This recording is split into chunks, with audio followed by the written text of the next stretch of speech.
The House Energy, Communications, and Technology Committee will come to order. Madam Clerk, will you please call the roll? Chair Scott, Present. Representatives Andrews, Here. Coleman, Here. Witsit, Neely, Here. Burns, Here. Churches, Present. Hill, McDonald, Present. McFall, Wenzel, Here. Outman, Here. Aragona, McGold, Here. Green, Here. Preston, Here. Schmaltz. Here. Madam Chair, you have 15 members present. You have a quorum. Thank you. All right. We need a motion to adopt the minutes from the May 24th, 23rd meeting. We will have Representative McDonald moves to adopt the minutes. Okay. So today we have a presentation from Garrick Horash, President and CEO of CMS Energy and Consumers Energy. Will you please come to the table? Thank you.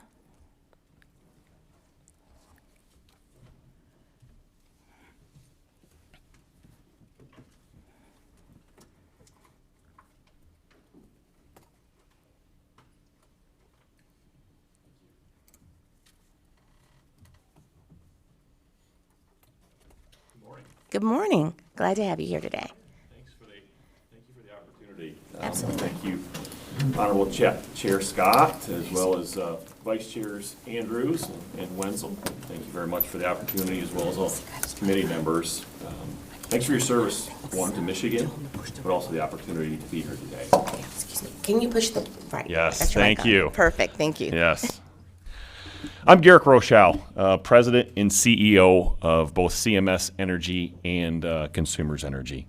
CMS Energy is the parent company, which includes Consumers Energy and Northstar Clean Energy. Northstar provides renewable energy services to corporate customers nationally and is 5% of our business. Consumers Energy, which you are most likely familiar with, is our regulated utility. It provides electric and natural gas. We like to call it light and heat to 6.7 million Michiganders. We've done that for more than 135 years, serving every county within the Lower Peninsula. I'm going to talk more about the company in a moment, but I first want to share a little bit about myself. My roots in Michigan run deep. I grew up in a farming family in Horton, Michigan, a small town in Jackson County. My dad was an environmental scientist, and my mom a math teacher. And they both instilled in my sister and I a strong work ethic, integrity, and the responsibility for caring for people and caring for the land, as well as a profound recognition of being blessed and the responsibility that comes with being blessed. I also grew up in a consumer's energy family. Along with running the family farm, my dad was an environmental scientist who has devoted his career to compliance with the Clean Air and Clean Water Acts of the 1970s. His job at work, like his job on the farm, was to take care of the land so it was healthy for future generations. In fact, when I got this job, the first thing he said to me, he told me, and I remember it was with a big hug, was to take care. Take care of the company, take care of the coworkers, and the land that we're responsible for. I continue to be humbled and honored to serve in this role and take that responsibility to heart, to take care. When I went to look for a career, I wanted to combine the work of both my father and mother. I decided to pursue a degree in environmental engineering. And I did that in really a beautiful area, Michigan's Upper Peninsula at Michigan Tech University. What excited me about this field was the ability to really bring solutions to bear and solve some of the biggest challenges of our generation. To have clean energy, a healthy planet, provide great jobs, and to serve customers. I began my career in the energy industry 25 years ago at the Holland Board of Public Works, installing environmental controls on power plants. Not long after that, I took my first role or first experience as a first line supervisor. I was responsible for union employees in the maintenance area, welders, maintenance technicians, machinists, millwrights, In that role, I learned a deep respect and appreciation for the union and the trades. I admire the value, the skills, the quality, the craft they bring to the critical work they do. That is how work gets done in our company today, and how work gets done in Michigan. And I admire their heart of service. I joined Consumers Energy in 2003 and have had the pleasure of working in nearly every aspect of our business. It's really been a blessing. I've worked in our coal plants, our natural gas plants. I've worked in customer service, in our contact centers, in rates and regulatory, in engineering, both gas and electric businesses. And I'm honored and thankful to be able to serve alongside my coworkers and to be in this position to serve customers in this great state.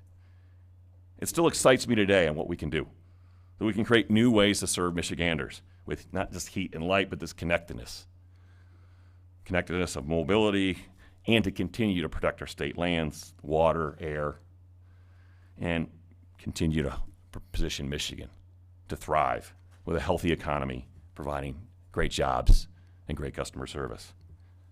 This is the way we run our company. We take care. Before I talk about the company's mission, I want to offer a few facts about our company and the industry, which you'll also find on slide 2. Our company is made up of more than 8,500 employees. We call them coworkers. And as many contractors, working in 37 service centers across Michigan, who wake up every day with a heart of service.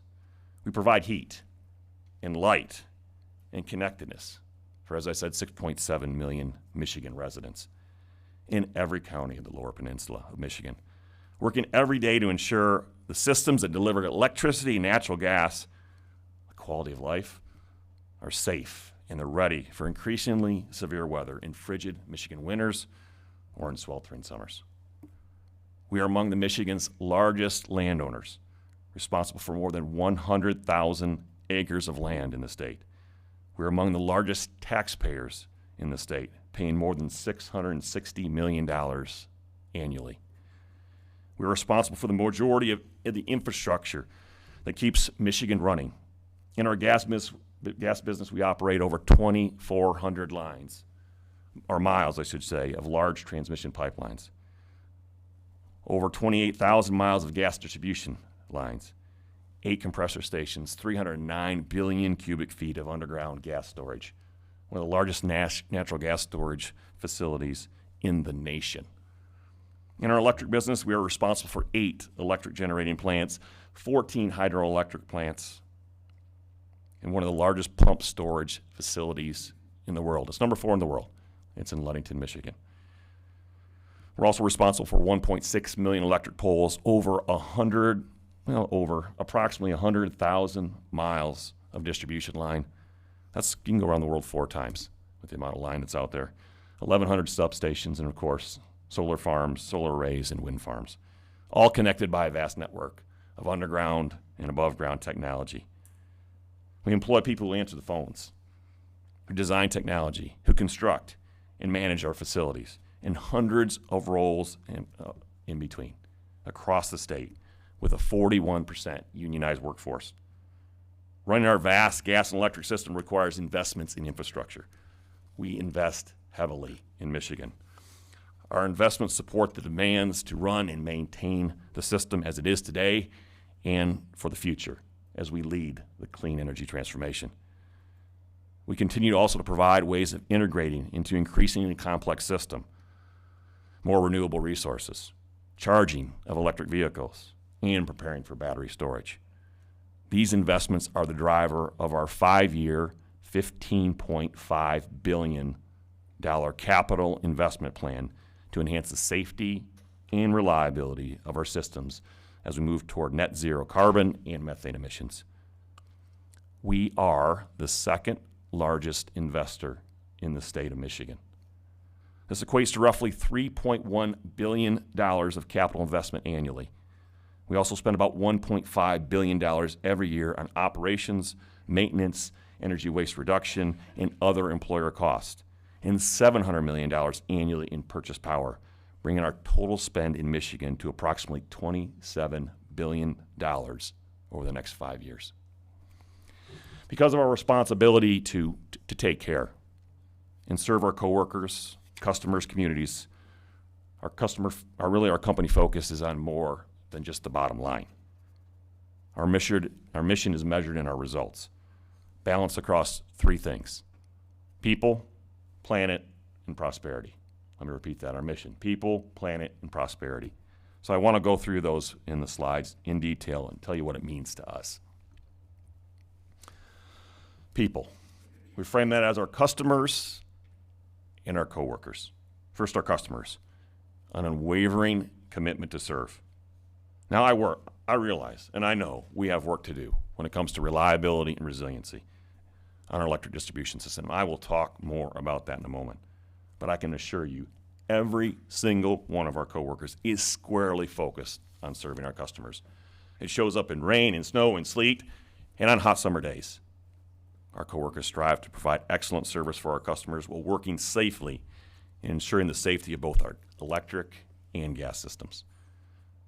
We listen to all our customers and measure our customer experience using Forrester's Customer Experience Index, a nationally recognized measurement tool which measures the customer experience or experience customers have across multiple interactions with the company.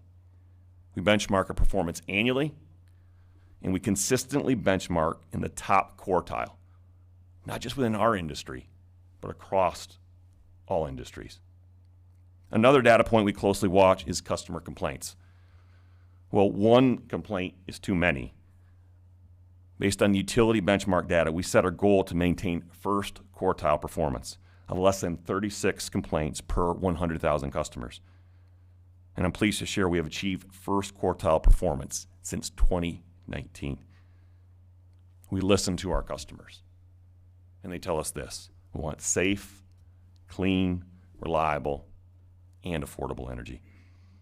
We are leading the way with programs for clean energy across the spectrum, such as electric vehicle charging, home solutions, battery storage for business, community solar gardens or community solar, and energy waste reduction opportunities for the home and the business. We also have a responsibility to equitably see and serve all customers. This means clean energy for everyone. We bring programs to urban and rural communities and offer renewable energy options for our most vulnerable customers. Our Sunrise Solar program, a community solar program, provides affordable solar to our most vulnerable customers, serving all customers with equity. Now I'd like to talk about our coworkers. Our coworkers are really the heart of our company. Our coworkers at Consumers Energy, they're our customers, and they're your constituents. I can say with confidence, we take care of Michigan. And you know why? Because we serve here. We live here. We play here in communities across Michigan, across this great state. We are a Michigan-based company, and we care for communities. As I shared earlier, 41% of our workforce is unionized. We have some of the most skilled and experienced tradespeople who build and maintain the vast energy infrastructure we operate on behalf of our customers every day and in all conditions. It is a noble service and one we take seriously.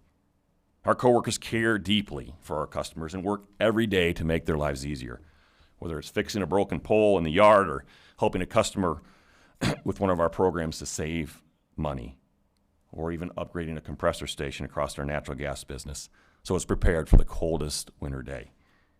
I cannot say enough about our coworkers. I can also not say enough about our partnership with the union. There's a lot of noise in the media about the conflict between business and union relations, and I can say at Consumers Energy, nothing could be further from the truth. We started our partnership with a deep commitment about 15 years ago, and it was around safety, public safety, and our coworker safety. And that partnership has moved us to first quartile safety performance. And has also become the way we work to solve labor issues and business issues. We also have highly skilled engineers who design an increasingly complex network that brings energy to our customers. We have a deeply experienced technology team that also helps prepare the system for the connectedness of the grid, but also homes and businesses. We have professionals in customer experience and finance and industrial engineering and all kinds of roles, but every day focused on caring for our customers. Because of our care for our coworkers and the environment we create, in 2022, we were recognized as America's best large employers by Forbes. And we received similar recognition from Forbes for America's best employer for women, as well as best employer for diversity. In addition, we have been acknowledged by Military Times as the best for vets employer. We have our saying in our company, I see you and you belong. Our team has proven that a person's individual experiences and knowledge are welcome, and this diversity helps us better serve our customers and serve Michigan. I want to advance now and talk a little bit about the planet and our care for the planet. It's a commitment to not only the air, but it's a commitment to the land, the water, and the air. And our commitment to the planet was not driven by law or regulation. It was born out of a desire to care for our planet and our state. We've been ranked best in class for utilities by the key sustainability rankings organizations, Sustainalytics and MSCI, and we continue to be recognized as top quartile for global business. Recently, we were ranked as America's most responsible companies by Newsweek and received the U.S. Environmental Protection Agency 2023 Energy Star Partner of the Year Sustained Excellence Award. Our commitment to reduce carbon emissions began much earlier than most. In 2016, we were one of the first utilities to begin retiring fossil plants with the retirement of 7 of our 12 coal plants before law or regulation required it. Our remaining 5 coal plants will be closed by 2025 as part of our Clean Energy Plan, which was filed as part of our Integrated Resource Plan, a key component of the 2016 energy law. We are one of the first utilities, and one of the few utilities, I should say, in the nation. Let me repeat. One of the first utilities, one of the few utilities in the nation to be out of coal by 2025. In fact, our Karn 1 and 2 facility that's in Essexville, Michigan, made its last run last week and now officially is retired from service. Our Clean Energy Plan is industry leading. It delivers a 60% carbon reduction and meets the 1.5 degree scenario outlined in the Paris Accord. No other utility in the country can say that. And as I said earlier, our mission is to solve the tough problems, to care for the planet, and driven by our belief that we can deliver safe, reliable, affordable, and clean energy for our customers by doing what is good for the planet. I'm also pleased to say that every coworker affected by these closures, everyone, was placed in other parts of our business. And as we've established plans to retire facilities, we've worked closely with local jurisdictions and communities to redevelop those sites to mitigate the loss of tax revenue and prepare for that transition. And exiting coal is just the start. Our Clean Energy Plan boosts renewables. Our solar build-out is aggressive as we plan to transition to clean, renewable sources, adding the equivalent of 8,000 megawatts of solar. That's the energy equivalent of 12 coal plants. The plan enhances our energy waste reduction efforts and adds 550 megawatts of storage, ensuring that about 90% of our capacity comes from clean sources. This also includes the acquisition of the Covert natural gas plant. You may have seen that in the media here in the last week, bolstering the base load the customers need without constructing a new facility, ensuring adequate supply during this transition. Now, the Covert facility, that power was previously going out to the Mid-Atlantic, to the New England states. Now that power goes into Michigan. That's really important from a resource adequacy perspective, which I'll talk about in a moment. And given all this, this plan saves us $600 million for our customers. I'd be remiss if I didn't take a moment to just speak about the 2016 energy law, because that's an important connection with this Clean Energy Plan. As part of that groundbreaking legislation, every company regulated by the Michigan Public Service Commission, or MPSC, must submit an integrated resource plan every 3 to 5 years. Our Clean Energy Plan, which I just referenced, was submitted and approved as part of that process. This plan, which was approved in 2022, ensures we have adequate or ample supply resources to meet customer demand over the next 20 years with the most affordable mix of resources. In 2022, our clean energy plan was settled from support with the clean energy advocates, environmental groups, citizens groups, business, and the Attorney General, and then approved by the Michigan Public Service Commission. The quality of this process is critical for our state. It is data-driven, based on detailed supply modeling, one of the most comprehensive models in the country. It provides all stakeholders the opportunity to participate and review the process, which is good for Michigan, good for the planet, and good for customers. Furthermore, we've gone beyond the electric supply portfolio. We've made a commitment to put 1 million electric vehicles on the road by 2030, which lines up with the governor's climate policy. And that ensures transportation, which is the leading cause of climate emissions, is being addressed. To drive the acceleration of this commitment to the planet, we've launched programs like Power My Drive and Power My Fleet to encourage the transition to electric vehicles. They provide rebates for home chargers, for public and workplace chargers, Type 2 chargers, and fast charging locations. 3 dozen to date across the state, with plans for 100 more over the next 2 years. Beyond our electric business, we extend our planet commitments to our natural gas business. The centerpiece of our natural gas efforts is a plan for net zero methane by 2030. Methane is one of the most significant contributors to climate change. This will eliminate the impact of methane emissions from the burning of natural gas by customers by replacing our gas infrastructure and capturing and utilize biogas, sometimes referred to as renewable natural gas, from dairy and hog operations. Through this important work in 2022 alone, we eliminated 448 metric tons of methane. Finally, we have energy waste reduction programs in both our electric and gas business to reduce customer energy use and to save money. And we know these programs work. Since 2009, these programs have reduced carbon dioxide by 24.5 million tons and provided $5.5 billion of savings for our customers. They have delivered the energy savings equivalent of supplying electricity to 3.5 million homes and natural gas to 1.8 million homes for a year. This has helped nearly 200,000 low-income customers make their homes more energy efficient and affordable. We believe in providing a cleaner and more sustainable future for Michigan and be good stewards of our environment, as well as producing reliable, affordable energy for our customers. Let's move on to prosperity. Our company is deeply rooted in Michigan and its success. This shows up in a number of ways. Our support for nonprofits, increasing the purchase of Michigan-based and diverse suppliers and vendors, as well as in economic development. I know economic development has been an issue this legislature has taken on. As the energy provider, we're often one of the first calls. The prospective companies, when they're looking at Michigan, they want to know about electric service. And so it's important for us to be there to help not only be there for that call, but to grow business and help Michigan be successful.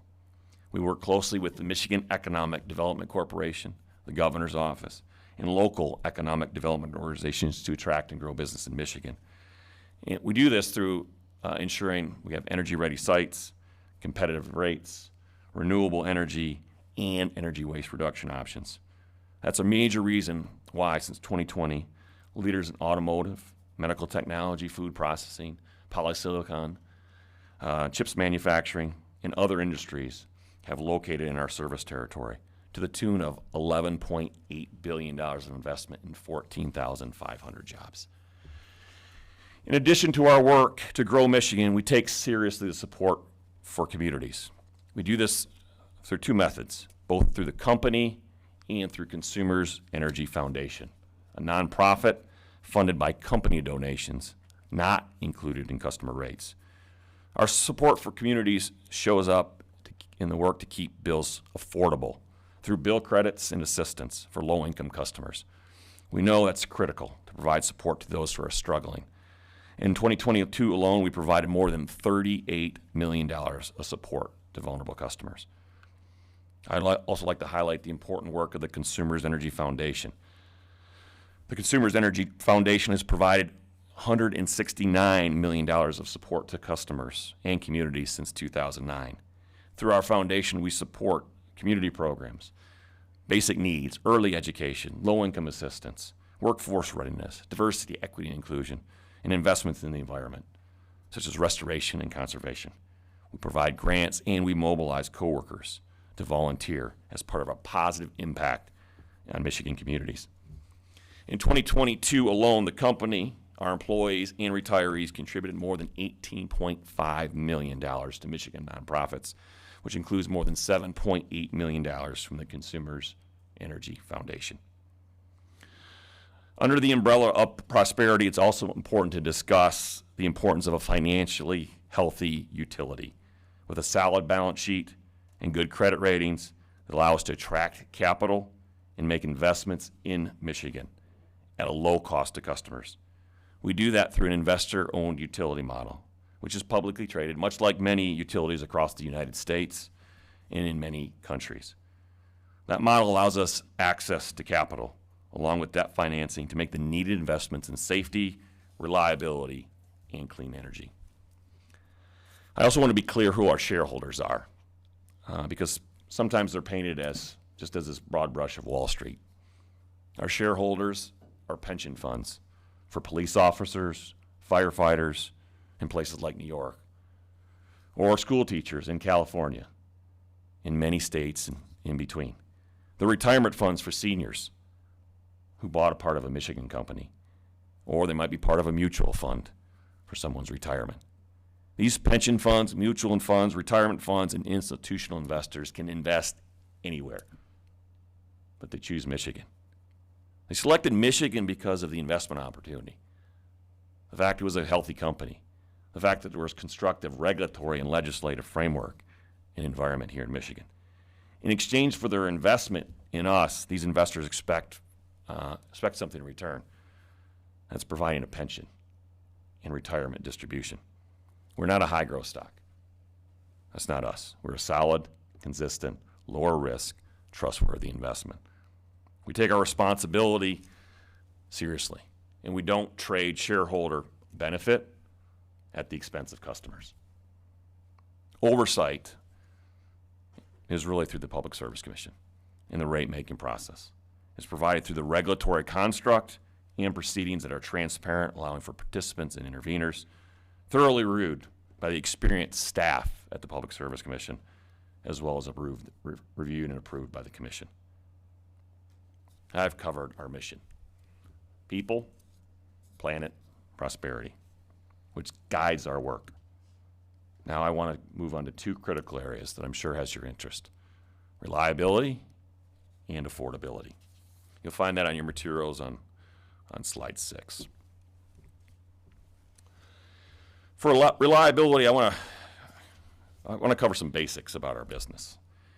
And I'm going to talk about it in the context of electric, but also understand we have a gas business that's very similar. But I'll just talk about the electric for just the sake of time.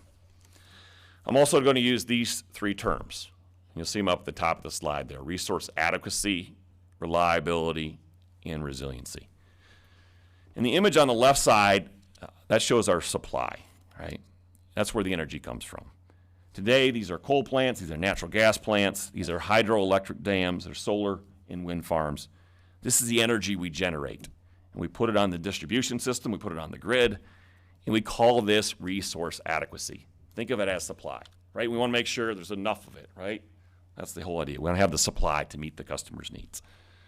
Our resource adequacy or supply is assessed through a comprehensive annual process managed by the Mid-Continent Independent System Operator. You may have heard the words MISO, a nonprofit. It's responsible as a regional transmission organization and coordinates and manages energy and reliability across 15 states and 1 Canadian province, and ensures adequate energy to serve customers in Michigan and across the broader MISO footprint. If you go back to February of 2021 and think about what happened in Texas, right? That was a resource adequacy issue. They had a disruption in the supply. They had cold weather, impacted natural gas flow, it impacted power plants, right? That's what happened in Texas. That's not an issue we faced here in Michigan. That's because we've designed and invested in Michigan, and we're prepared for kind of the extreme temperatures we do get in Michigan. And as I stated earlier, right, the integrated resource plan, MISO looks at an annual process. Our integrated resource plan, as part of the 2016 energy law, looks at it a longer term. That's the 20-year window. So it's this model and this solid energy law that requires us to do really good risk assessments, look at probability of distributions. We call it loss of load expectation studies. We're looking at the due diligence and making sure there's adequate supply for our customers. The 2016 energy law requires each utility in Michigan, as well as alternate energy suppliers, to prove they have supply resources for our customers. These plans and the work with MISO and the MPSC ensure adequate supply for our customers. That's the resource adequacy piece. Next on the slide, you'll see the important work across our distribution system. These are the wires, underground or overhead, which move the supply to the customer. So when the wind blows and the ice comes, this is the area that's often impacted and can interrupt service. This is historically where we've seen interruptions and where we have the most opportunity, particularly in the light of increasingly severe weather. Our data that we've collected for a number of years as a utility shows we're having increased storm activity in terms of frequency and intensity. These storms are coming with higher wind speeds. Lake Michigan water temperatures are also rising, having significant impact in both icing and summer storm intensity.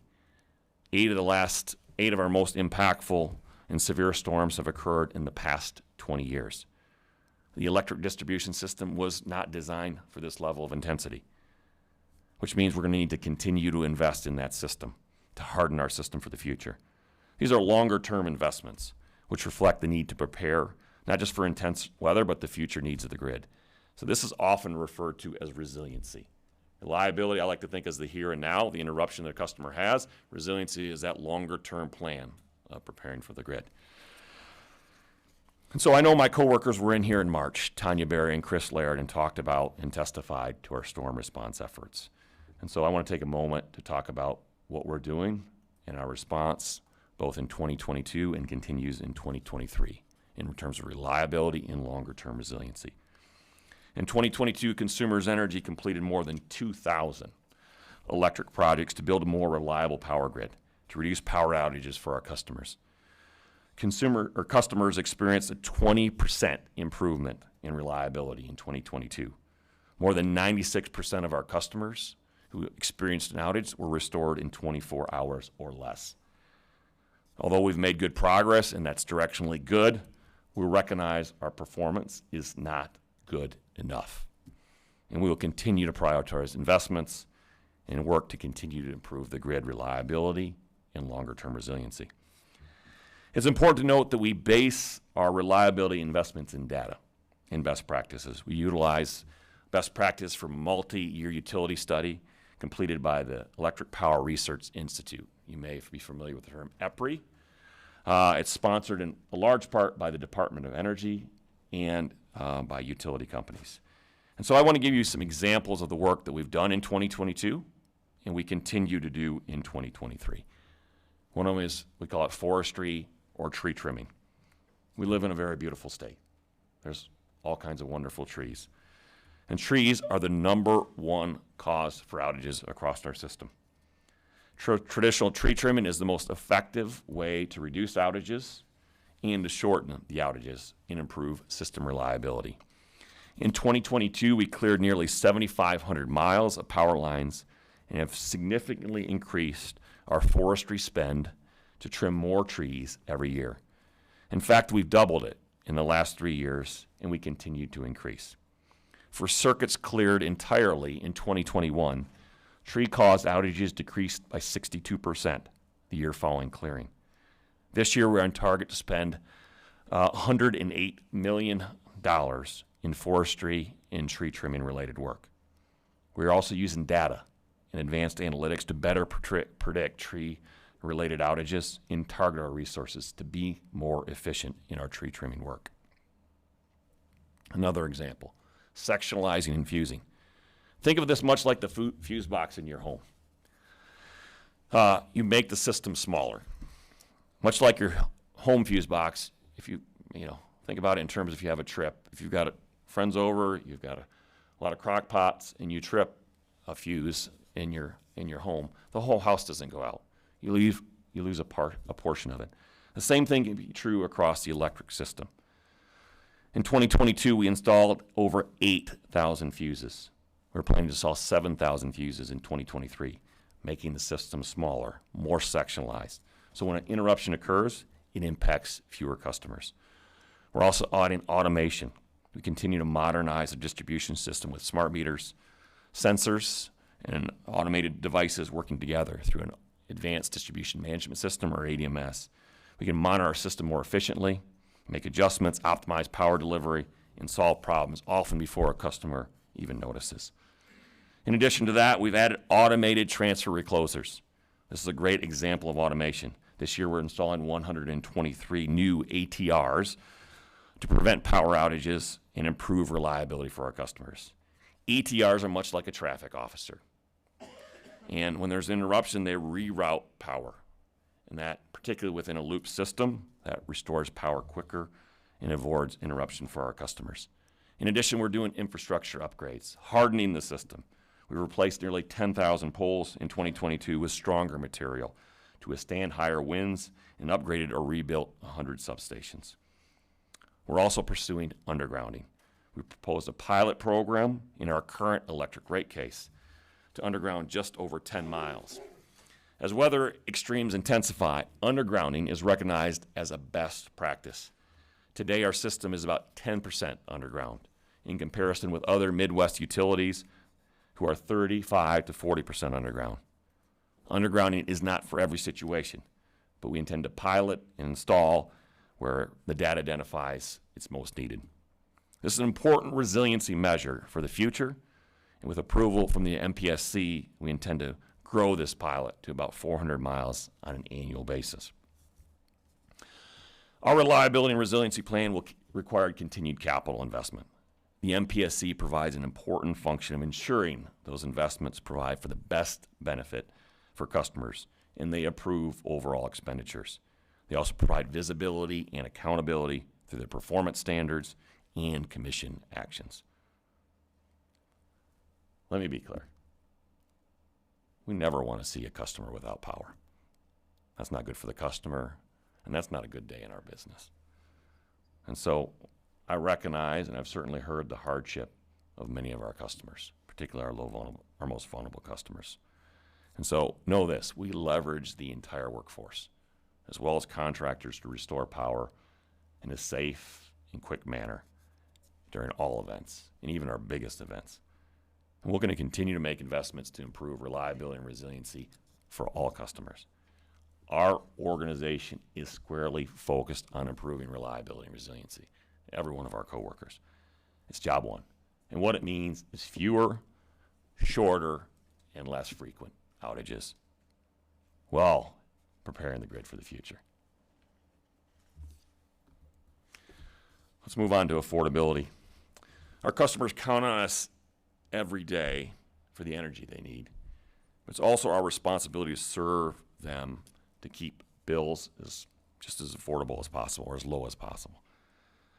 And while there's always room to improve, I'm proud of the organization and the work we do to keep rates affordable.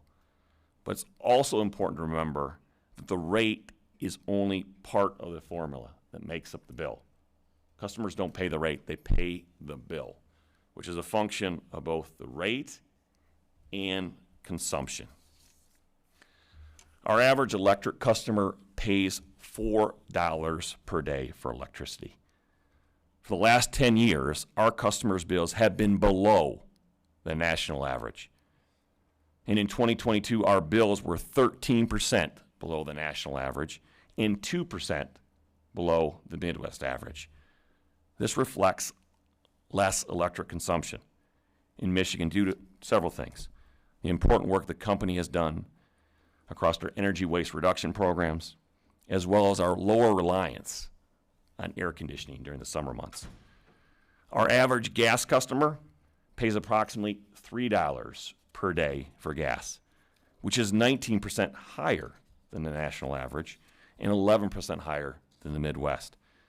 While Michigan households consume less electricity due to fewer cooling days and our energy waste reduction programs, we use more natural gas in Michigan for home heating, and that contributes to a higher heating bill. It's really the consumption function. Even with this, our customers' natural gas bills have been relatively flat since 2008, while we've invested billions to modernize the natural gas infrastructure. Now, we have a subset of our customers who struggle. They struggle to pay their electric and gas bills. And as I shared in my previous remarks, this is where we provide support. We do this through our energy waste reduction programs, which make a meaningful impact to reduce their energy use and save money on their bill. This is also where we work with bill credits, which were about $38 million in 2022. This eases the burden on our most vulnerable customers. We also provide a variety of additional programs, budget plans, payment forgiveness. We work with a number of nonprofits in the state for wraparound services, and we'll work with the Department of Health and Human Services to come together to ensure these customers receive the critical service of gas and electric. Well, we are hard at work not only to reduce the consumption, we're also working to reduce the rates to keep the overall bill affordable. There are other ways we do that for all customers. One of the ways is through efficiency. We are proud and we are known across the industry for our ability and expertise to manage costs. We do this through industrial engineering, through lean, like you might see in a manufacturing facility. We call it our CE way.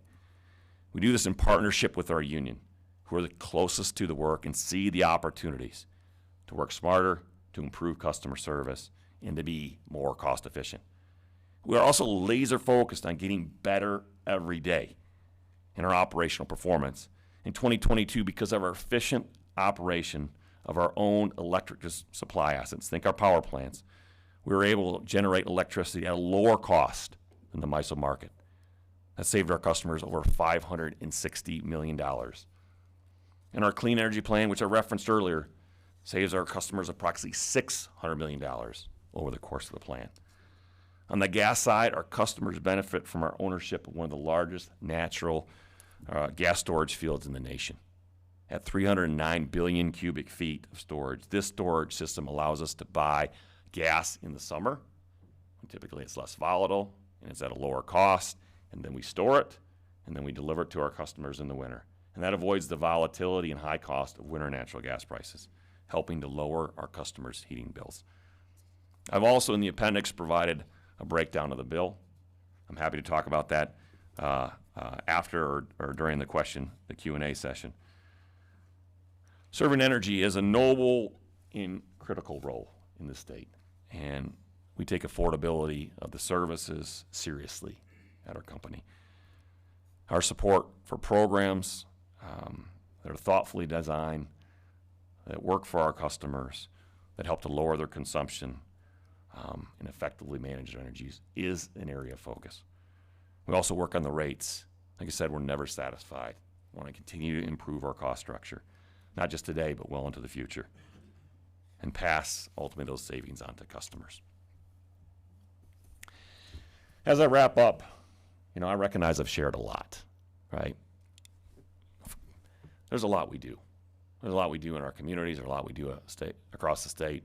Energy is a complex industry, and there's a lot associated with delivering electric and gas, and delivering not just the commodity of heat and light, but doing it safely, making sure it's affordable, make sure it's clean, and make sure, and I can guarantee you this, we have a whole workforce that's dedicated to just doing that. And when you meet one of our coworkers, whether it's by a boom truck, whether it's by an excavation, whether it's an accountant in the office, you're going to see people who are proud to serve. And we're never satisfied with just today because we know we can do it better tomorrow. There are many areas that I've shared where we are recognized nationally, where we're in first quartile. But I also recognize there are areas where we're working hard to improve, and I've shared those. And you have my commitment to continue to improve in those areas. We know this is more than just heat and light. It's also about our future, providing the connectedness to charge, not just devices that are on ourselves here with phones, but also mobility in the future to connect people with one another. The bottom line is in December we'll celebrate 137 years of serving Michigan. And we continue to care for customers, communities, and coworkers. This is where we live. This is where we work. This is where we play. While doing that, we're also going to clean up and make sure we have a sustainable planet, the land, the water, the air, and lead the clean energy transformation. So I want to thank you. I want to thank you for your service. I want to thank you for listening to me today and sharing the good work that we do across Consumers Energy. I'm happy to take any questions. Thank you so very much for that very detailed presentation. So, Representative Altman, you have a question? I do. Thank you, Madam Chair. Garrick, thank you for being here today. Thank you. You guys really are an impressive company. I want you to know that. But in your presentation, you mentioned that you guys want safe, clean, reliable energy. So why not invest in nuclear power? I've seen your IRP. Why are we dramatically shifting to wind and solar, taking up prime agricultural land, when, in my opinion, nuclear is the direction we should be heading? In our view, nuclear is certainly a part of the broader, what I call a national grid kind of approach to make sure we have a reliable grid for the future. If you look at traditional, like advanced water reactors, like traditional nuclear plants, they're very cost prohibitive. So if I was to build a nuclear plant today, it'd be in the range of $12 to $14 billion. It'd be very expensive for our customers, and there would be significant amount of risk. I would be jeopardizing the financial health of the company, and we've seen many companies that have failed, went into bankruptcy, been bought because they've taken on a nuclear power plant. But what I hope, where I think there's real opportunities in the future, there's a lot of work going on small modular reactors. That work is important work. That work is being, funded by a lot of Department of Energy studies, as well as a lot of investments to make that, like the Gates Foundation and others. There's promise there. I think there are important pieces we have to see that develop. We have to see it at scale to start to see that, and then see what the price point is. But I'm very optimistic about that possibility because there are a number of companies that are working on it. We, again, stay in touch with those companies. In fact, I have a new member on my board that also is a member of one of those companies, and so we stay very close to what that industry is. But when we built out our integrated resource plan, our clean energy plan, we want to make sure that it's doable. We want to make sure that we can deliver on that, and there's resource adequacy and supply that we need, and we can do that within there. And as nuclear develops and as it clears the Nuclear Regulatory Commission, I think that's probably in the 2030s, we will look at how nuclear might play a role here in Michigan. I really hope you do because, and I agree with you, I think these small modular reactors could be a game changer. But I look at other industrialized nations, and they're really taking nuclear seriously in terms of Russia and China, a lot of our adversarial nations that are, really trying to get a grasp on good energy policy. My concern right now is we're putting all our eggs in the renewable basket. And do you agree diversification is important? Not exclusive to energy, but just in every practicality of life. Diversification is important to me. And I worry that we're putting all our eggs in the renewable basket. And I just worry that the current IRPs and the current plans that I'm seeing in place are just not going to be in Michigan's best interest. I'm sure you disagree with that. Our integrated resource plan is really a balanced plan, and we look at things to make sure there's important, not only resource adequacy, but we look at like loss of load expectation studies because we don't want a supply issue. We don't want Texas to occur here in Michigan. And so there's a lot of renewables in there, and that shows up in wind. We're constructing wind today. We're also building out solar. That's a part of it, which diversifies that. There's also hydroelectric, which plays an important role. We own the largest pump storage facility, one of the largest in the world, which provides a valuable storage resource. Understand natural gas is also part of the mix, particularly in this transition. And natural gas provides the important balancing or reliability across that. And so when I shared with you that we acquired the Covert facility, which is near South Haven, that power was going out east, and that power comes to Michigan. That allows us to provide cleaner energy, reliable energy, and a backup to a lot of the renewables while we, exit coal. Yeah, and if I could just interject, and I understand, and I think natural gas couples very well with renewable energy, but I'm seeing a lot of uncertainty and fluctuations in that even, given the circumstances throughout the globe. I really think that nuclear energy is the direction we should be heading. I understand the cost concerns from your company's perspective, but we have to understand that the 3 Mile Island is, the catastrophe that happened there is so rare and would probably never happen again that, I know it really put a damper on you guys' nuclear energy project. I think it was in the 70s. But I really think that's the direction we should be heading. And a lot of countries are, in agreement with that.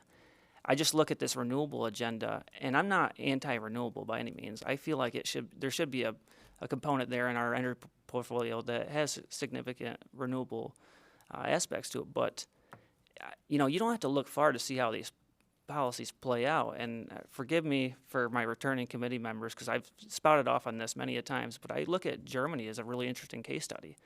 It's a country about the size of the state of Montana, and they were really ahead of the game in terms of renewable energy, about a decade ahead of us. And at one point, their energy rates are about 300% higher than the national average in the United States. They had a lot of reliability issues that coupled with that.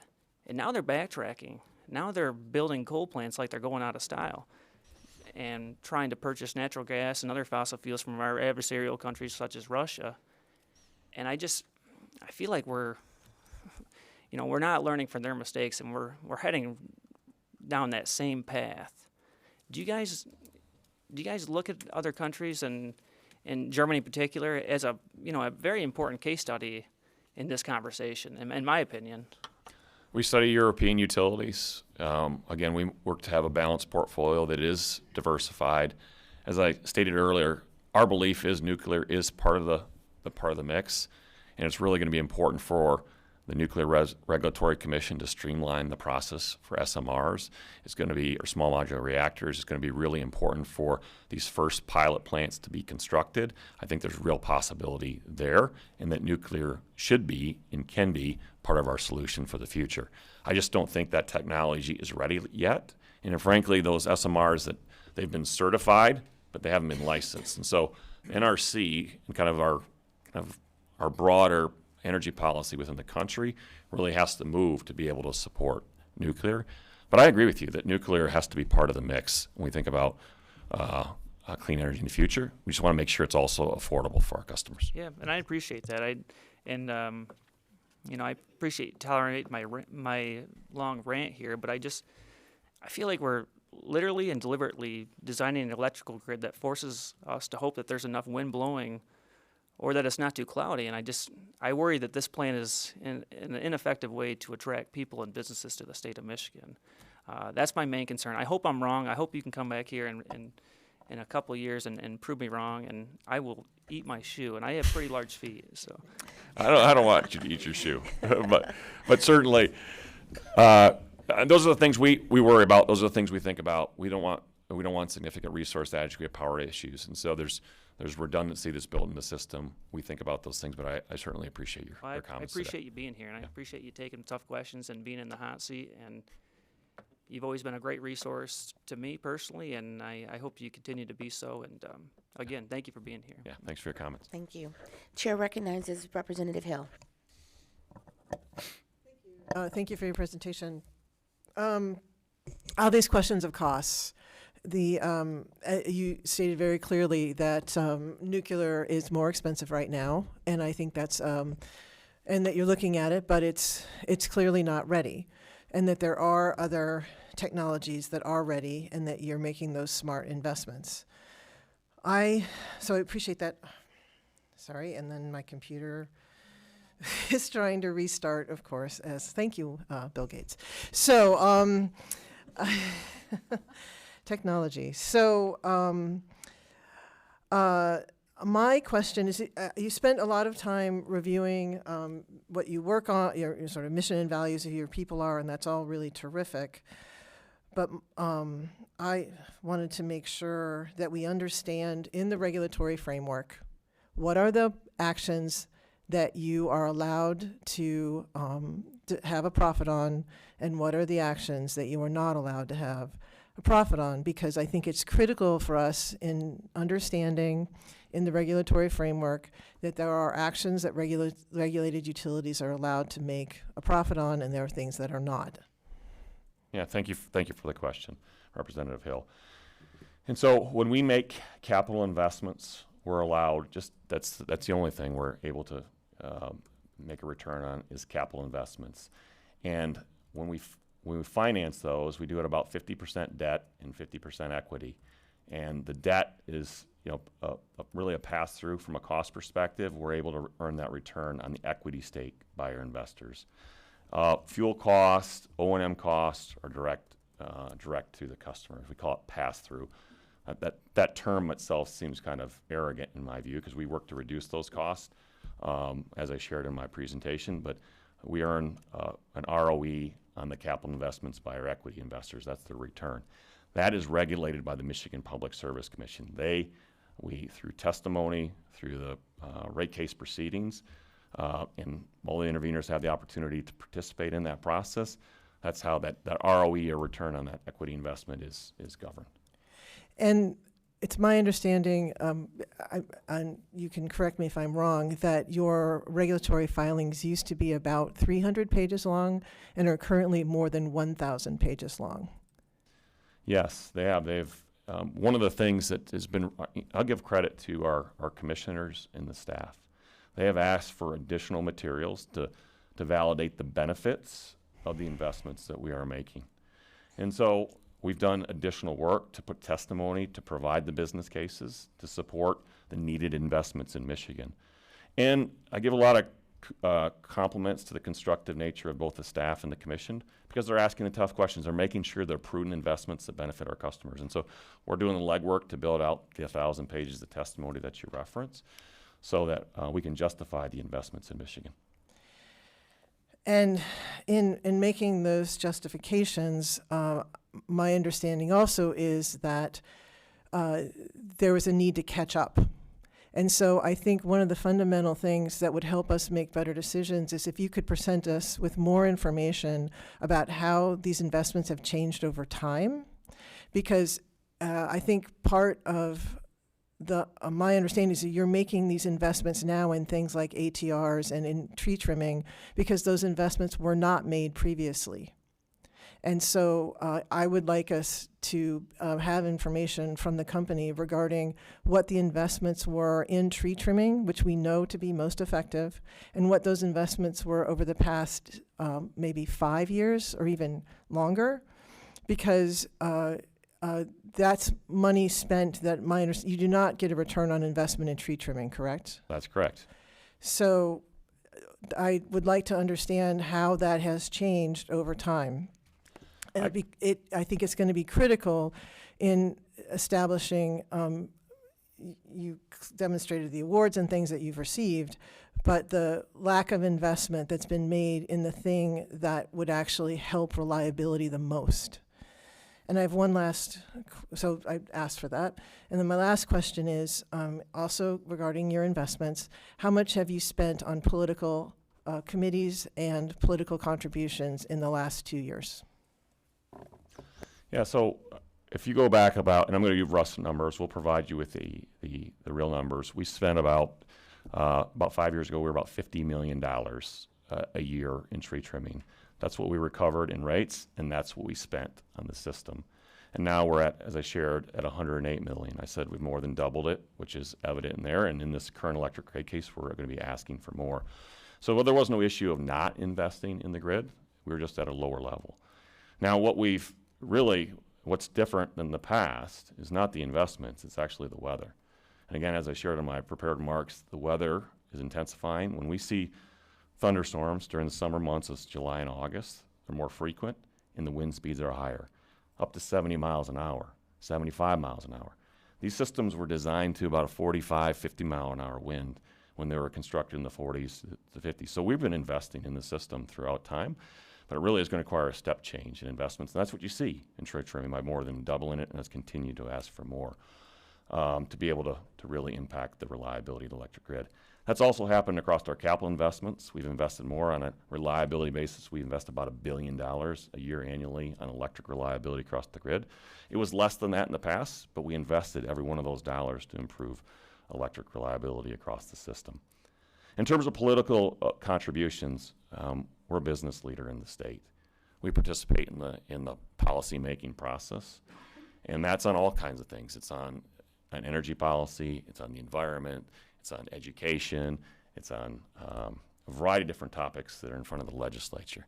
We participate in the process. We follow all the requirements and rules that are out there for political giving, and we make that all available, actually more than what's required, and we make that all available on our website. So I can't answer you the questions of how much we delivered or how much was given in the last 2 years, but it is available on our website today.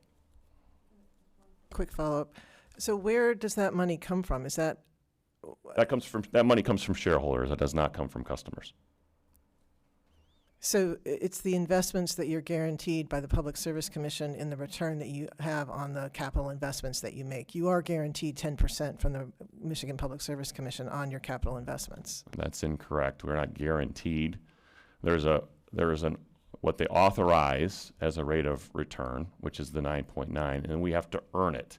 If we don't make those capital investments or if we have additional costs, we won't earn what we're authorized in that context. So that's an important piece of that. And so again, those shareholder dollars, those shareholder investments are what we use to participate in the policymaking process. Thank you. Chair recognizes Representative Andrews. Thank you, Madam Chair. Thank you for being here. Before I ask my question, you can put me in a tick box by the nuclear plus renewable mix person. I think we've talked about that plenty of times, but just want to note my support there. I want to shift and talk a little bit about electric vehicles for a second. Given that we're making investments in Michigan in battery manufacturing and our automakers are about to become leading manufacturers of EVs, reasonable to expect that we're going to see a huge uptick in electric vehicle ownership. And given the large geographical swath of territory that you guys cover, I just wanted to know, as you're looking forward, what the outlook is on investments in electric vehicle charging stations and preparing for this extra boost of electrical demand that's going to be coming probably relatively quickly. Yeah, thank you for your question, Representative Andrews. We've made a commitment to get 1 million electric vehicles on the road by 2030, again, in line with the governor's climate policy, which is an aggressive target, and frankly, it's needed. And so we've got a variety of programs to be able to support that. So let me offer some facts around that. And so we often get the question, will the grid support it? And we're out there making sure that as people are adding vehicles, that we're doing that. But here's some important facts. Those customers that are deployed across our grid right now, about 85 to 90% of them charge at night. That is great. That's just the customer behavior. They plug in at night. And that's important because demand across the grid is down during the evening. So we can add a lot of electric vehicles at night and not have to worry about adding additional infrastructure, wires, substations, those types of things to be able to support those vehicles. In fact, we don't see any significant capital investment. I'm talking substations, poles, and wires on a kind of big basis until well after 2030. Now, there will be individual investments that we make. If everybody in your subdivision gets an electric vehicle, we see that because they come to us to look for electric service. We'll make the upgrades. And frankly, there's a good comparison with air conditioning. As air conditioning after World War II and air conditioning start to be more, integrated in through the 50s, 60s, and 70s, even in Michigan as late as the 80s, not everybody got an electric vehicle at once, right? Or not everyone got air conditioning at once. And so there's the same parallel. People are going to buy EVs, just like they bought air conditioners, and we're going to be able to adjust the grid to be able to support. But I also want you to know this.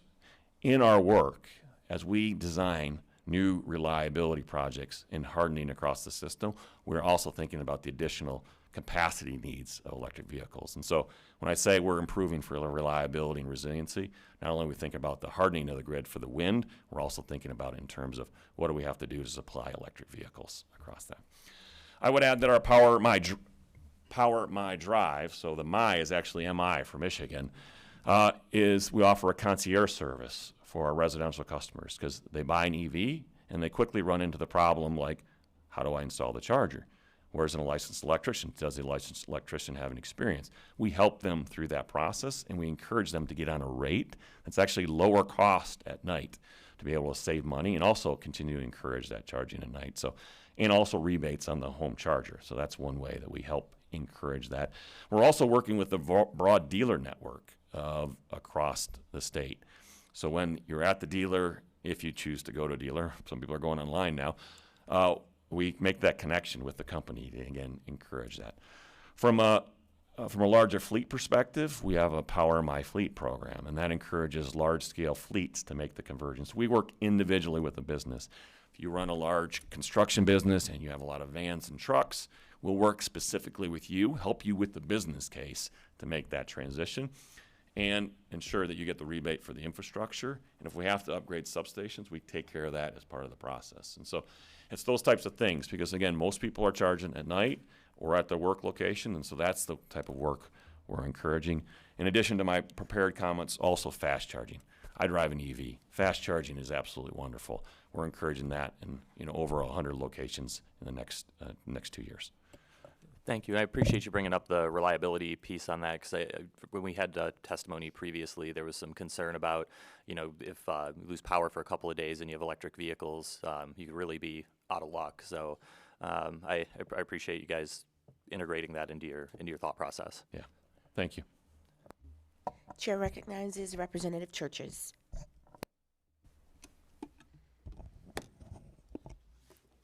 Thank you. So I appreciate learning a lot from what you have said, and I've also met with people from consumers and DTE. I live downriver, and I have a local municipality. I live in the city of Wyandotte, so they provide power. I've been on a tour of the power plant. I've gotten to know quite a few of them, and I've been learning a lot since I've been on this committee. The rates in my city are lower than both DTE and consumers. My city doesn't participate in profit share.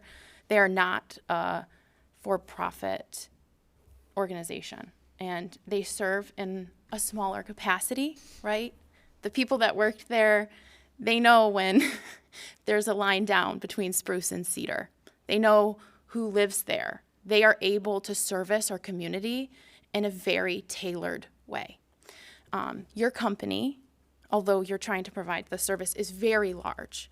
So we're entrusting your company to provide a service for Michiganders that we need to be able to trust. This ice storm of 2023, I'm sure, took you by surprise. It took us by surprise. And companies like yours have a large responsibility. You have people like lobbyists that are able to communicate the positivity on your behalf. You did a great job really showing us what you can do and what you have done. Cities like Wyandotte, they also do a great job, but they don't have that hype team looking out for them. They're not in Newsweek. They're not in Forbes, but they show up for our people. And just by the size of your organization, and you didn't service my community, DTE did, but during the ice storm, it was upsetting for me. I didn't lose power at all. But the 5 of the 6 of my communities did, all of them. Some for over 5 days.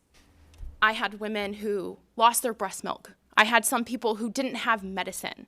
I had a man call our office, and he was so upset and angry that I had to call because of the way that he spoke to my constituent service director. And I ended up finding out that he was cold. He didn't have family, and his food was it wasn't good, right? So I ended up going to this man's house. Consumers Energy isn't answering those calls because you can't. You're too big, you're too large. And I've heard from the city of Wyandotte how important tree trimming is. And they're all over it. And if they're not, the city listens, because there will be someone at the city council meeting in there talking about it and complaining about it, and you will know who those people are. So just by the mere size, you have a bigger undertaking. And I'm still a learner in this space, but I'm really curious to know, and highlight too. I think sometimes in these committee meetings, it's really easy to focus on the things that we're doing and the things that were done, but I also want to highlight that, like, the people don't have a lobbyist. We have to be the lobbyists of the people, and we have to share their stories. And because of ice storms like this, people died, and we can't have this happen again. And I appreciate the way that you came here and that you took responsibility and said there are ways to improve. But I'm just, like, very curious to know, like, how are we going to be investing more in tree trimming or burying lines? And your company is large. You have a lot of very strong leaders in the space. Like, are there more creative solutions than burying lines and cutting trees that can ensure reliability and service to these people? Because energy rights are human rights, and we need to make sure when it is cold in our state that our people are protected and safe. No matter if they're well off or in a low income community, they need to be able to have that. And I have to say, like, being in this space, I feel like it is my responsibility to question you and have uncomfortable conversations and say, okay, but, like, are you really being honest with yourself that the amount of people devastated by that ice storm, like, are we really looking at people's needs instead of profits? And the Service Commission, it is great. We have a Public Service Commission, but they are also, there's only so many hours and so much staff that we have for that. So is there something that Consumers has that is like your own Public Service Commission that is making sure that your company is moving with as much integrity as possible and not being deterred by profits or skimping on anything? And I think that you are moving in a good direction, but I just want to make sure that we're trying to look at the whole picture, and I'm still learning too. So I appreciate you coming to us with information, but I come at it from the lens of the people. Yeah. So I know you have a different lens too, and I think they both bring value. So one of the things you should know about me is that when there's any type of major weather event, I'm not in an office in Jackson. I don't go to the top floor and sit there and wonder what's happening with my crews. I'm actually out in the field, and I'm going to visit our crews, and I'm going to visit to make sure things are moving and rolling forward, because I know the importance of restoring quickly and making sure that our coworkers have every tool they need at their disposal so they can operate safely, but also restore the power. It also gives me an opportunity to go see where there's holdups in the process. And then I get on the phone if there's a holdup, and it's immediate call to system control. Why is this crew held up? What are we waiting for from a clearance perspective? How do we make it happen? I'm out in the field. The other thing is my cell phone, which is on my hip. This number is publicly available.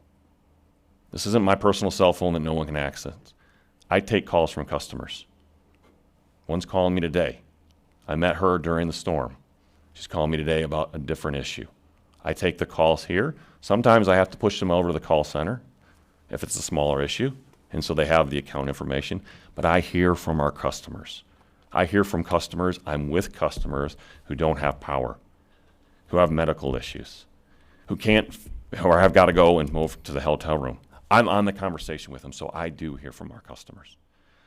We served breakfast in Jackson. I served eggs to over 1,000 people during that storm. It's a small gesture, but it's also a gesture that we do to try to ease the burden of being without power. And I'm on the egg line.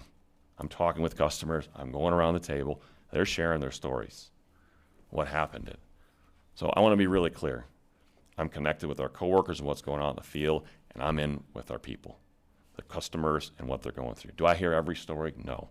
but I certainly get a good feedback from our customers. And that continues through the entire outage. If it's 3 days, I'm out in the field for 3 days. I drop every one of my meetings. I don't care who it's with.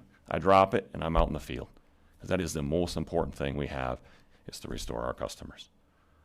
Now, we are a large company. I get that. But we're invested in Michigan. This is where we do business. We're invested in our communities, and we want Michigan to do well in a variety of different ways. I started at a municipal utility, Holland Board of Public Works. So I appreciate municipals. I'm not going to bash a municipal in here. I think they do important work in their community. And I worked there. There were 250 people there, and there were 47 people in the power plant. And it was for the city of Holland. And again, I know it's a local thing, and they do important work across the state. And they don't have a dividend, but they do have sharing of profit that goes back to the city. There is that mechanism, which is very similar to a dividend. They have, they're out getting financing, they're out doing the work, they're doing good work. There's a lot of similarities between the two. It's just a matter of where they get the financing and support for that. So again, a lot of credit to them and their ability to be very local. I think that's what makes them successful. But understand us. We're trying to make that very local. We're very connected within the community as well. I want to get to your question. You had several questions here about how we think about technology beyond undergrounding, beyond the future. Undergrounding is an important first step. Like, again, compared to Midwest utilities who are seeing weather in their states, we're not to the degree of undergrounding. Technology's improved that. Directional boring, we can do, particularly with single-phase power, is now approaching the price of overhead construction. That price has come down, which makes it more advantageous due to directional boring technology and the like. So we are leveraging technology to get the cost down. 5 years ago, we were opposed to undergrounding. 10 years ago, we were opposed because of the cost of it. Now that cost has really came in line, and we're trying to move forward with it, particularly also with the weather patterns we're seeing. We're also using data analytics, right? Tree trimming used to be like, hey, it's a 7-year cycle. We're going to be back here in 7 years to trim your trees. And we weren't funded to that initially, going back to Representative Hills. We're at $50 million. We weren't funded to a 7-year cycle. We're approaching that point to we will get to a 7-year cycle. Mm-hmm. But it was very like 7 years. What does 7 years have to do with it? Trees grow at different species grow at different rates. There might be different customers on the end of the line that are impacted. So now we're using technology to look at growth of trees, to know the species of trees, to be able to be more selective about how we trim trees. That makes those dollars go further, right? That's an important piece. We're also using other forms of technology to better predict where outages go using data analytics. And so again, we can pinpoint where we need to invest. And so I want to be really clear. We're using all kinds of technology to be able to be in advance and not just the kind of the stodgy old utility that maybe what people pictured in the past, to be able to bring that to bear. So that's a little bit in the automation space. I want to make sure I'm complete in my answer. Was there anything else? There's one other thing. Is consumers open to reimbursing customers for days of service that they don't have? So if you are out of power for a day and you would normally pay for power but it's freezing outside, is your company willing to pay them for the service that you are not fulfilling? There is an outage credit system in place, and that outage credit system is not meant to be restorative, but it does offer teeth. It does offer accountability in that program. It's $35 per day for those customers. When we talk with our customers, the best thing we can do, just like you had in Wyandotte, is to avoid the outage. That's where we want to make the investments. So rather than just the symptoms, we want to make the investments in the problem, which is ensuring that we're adjusting clean air and clean energy for climate, but also in improving the reliability of the system. But does the company believe that $35 is enough? Because just to replace a refrigerator of food, that's not enough. So if you're out for 2 days, your refrigerator is done. So if you have $35, does the company believe that is an adequate amount of money to give their customer? I am certainly, sensitive to this topic, and I recognize too it looks different for different customers. It may look very different for a vulnerable customer or a low-income customer than it does look for an affluent customer, and I think that's an important part of this equation. But again, the policies there, first of all, there's no other state out there that offers an outage credit. So let's kind of the baseline of this. But we could be the first, right? Well, we do. We could We be do the have it. people We that do have service it. our people It's a and 30 see their needs. Yeah, it's a $35 credit per day, which again was not meant to be restorative. It's not an insurance policy. It's meant to be restorative, and our focus is putting the investments in improving the grid. Let's not work on this. Our view is let's not work on the symptoms. Let's work on the cost, which is the reliability and resiliency of the electric grid. Thank you. Chair recognizes Representative McDonald. Thank you Yeah, for your thank you. testimony this morning. I appreciate it. And for letting us all batter you with questions. When we're talking about renewable energy development, sometimes I worry that the reason it's not exploding here in Michigan is because the competition isn't where it should be, and that our major utility companies, I know more about the other major utility company, but work in a variety of ways to prevent forms of competition. And I think we all agree that competition is going to push technology and save consumers money. In your testimony, you mentioned community solar. Will you support the community solar legislation in the House and Senate that will allow for independent solar developers? We have community solar program at the company currently. But is it really community solar if you're running it? Yes, it really is community solar. So the answer is Independent of? the answer is no. We won't support it. Just to be crystal clear, and I want to share with you the why behind it. So community solar, we have that. It exists today. It exists in the utility. We have facilities in Cadillac, Michigan, Grand Rapids, Michigan, Kalamazoo, Michigan, and customers can participate in these programs, and they buy a block of energy, and then they also get the benefit associated with solar. And so they exist today. There's no need for legislation to be able to support that. In addition to that, we also have what's called our Sunrise program. So we work closely with nonprofits who, on behalf of low-income customers, provide and buy that block of energy, and the customer gets the benefit. On average, those customers see about $331 of savings on an annual basis on their energy bill. So there's a low-income program as well as a program to the utility that we offer that. When we talk about independent delivery, hey, we're supportive of solar, and that can happen today. An independent power company could build solar today and offer that, but they have to sell that to the wholesale market, and that's not as attractive, right? They don't want to sell it to the wholesale market. Instead, they want a premium from a utility, and what that does is drive rates up. They want a subsidy from us that drives rates up for everybody, and particularly from an equity perspective, hurts our most vulnerable customers.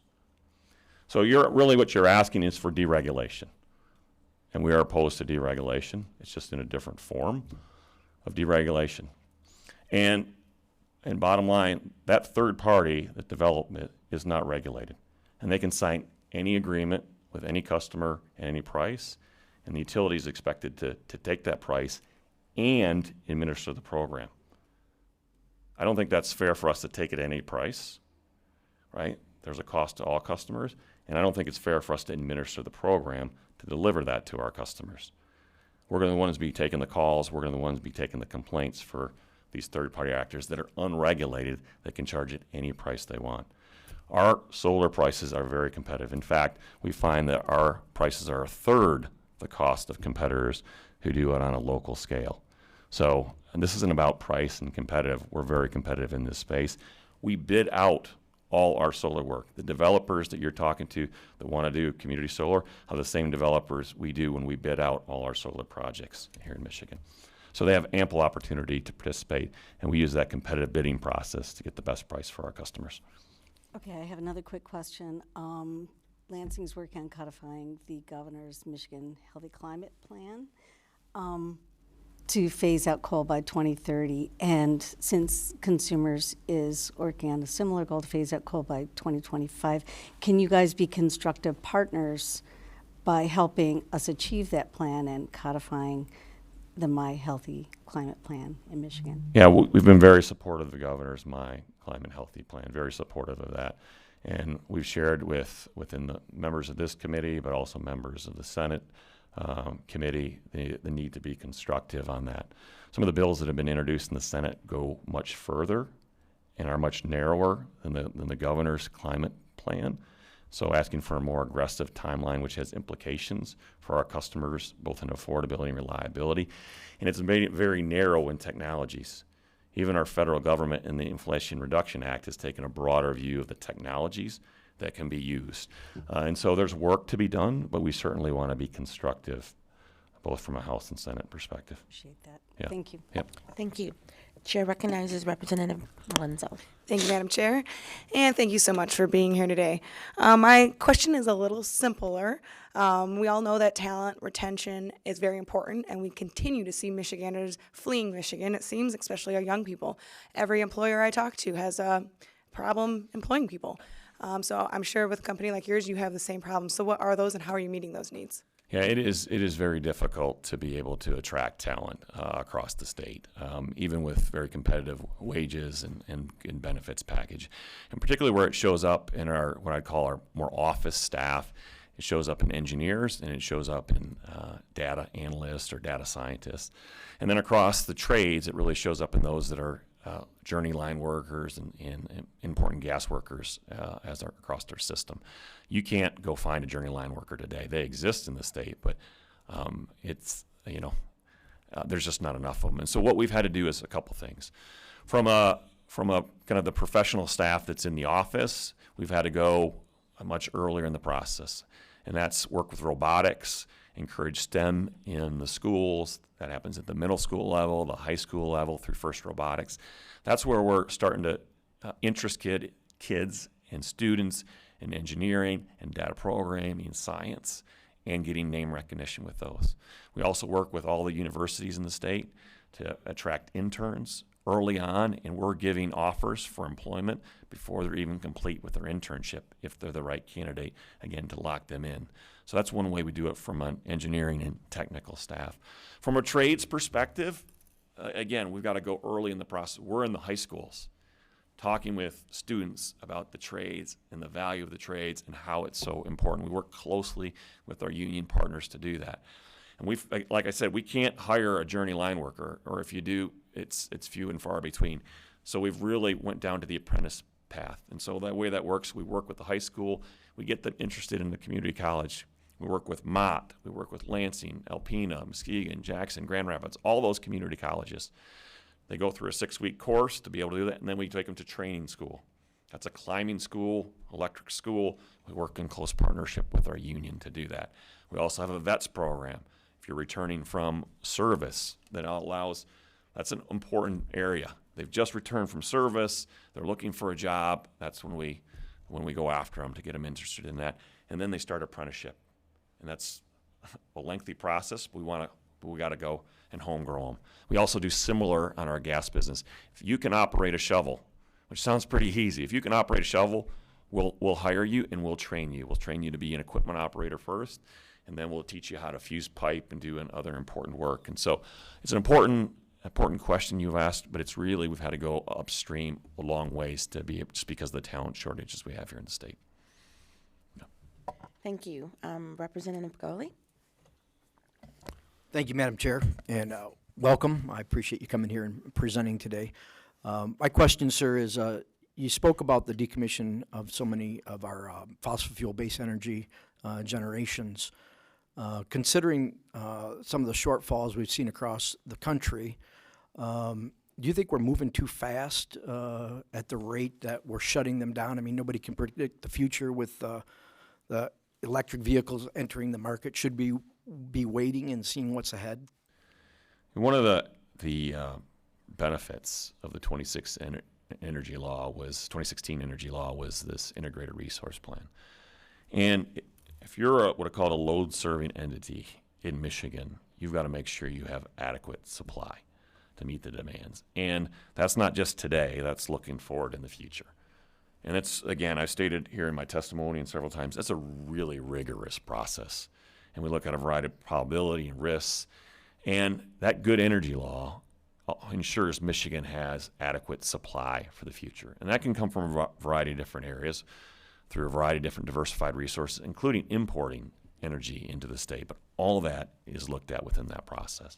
Now, I will tell you, there are other states across the U.S., other states in MISO, who do not have a rigorous energy policy.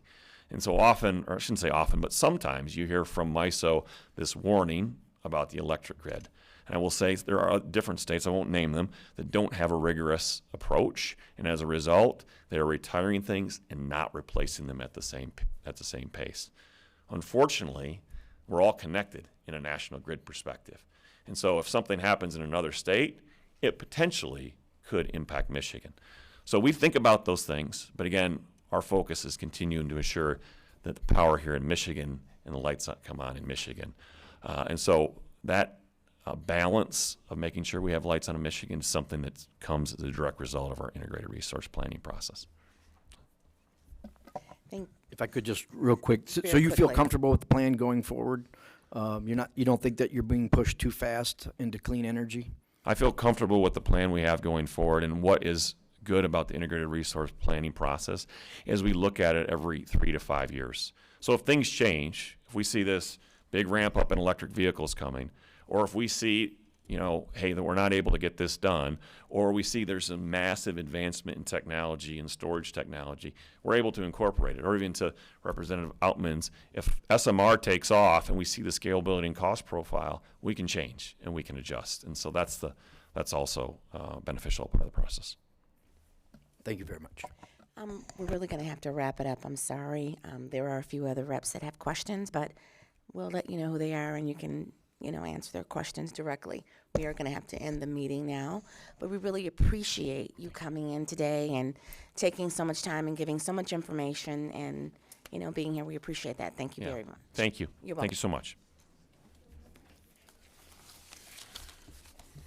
With no absent members, we will make a motion to adjourn. No, she was online. Meeting is adjourned. Thank you.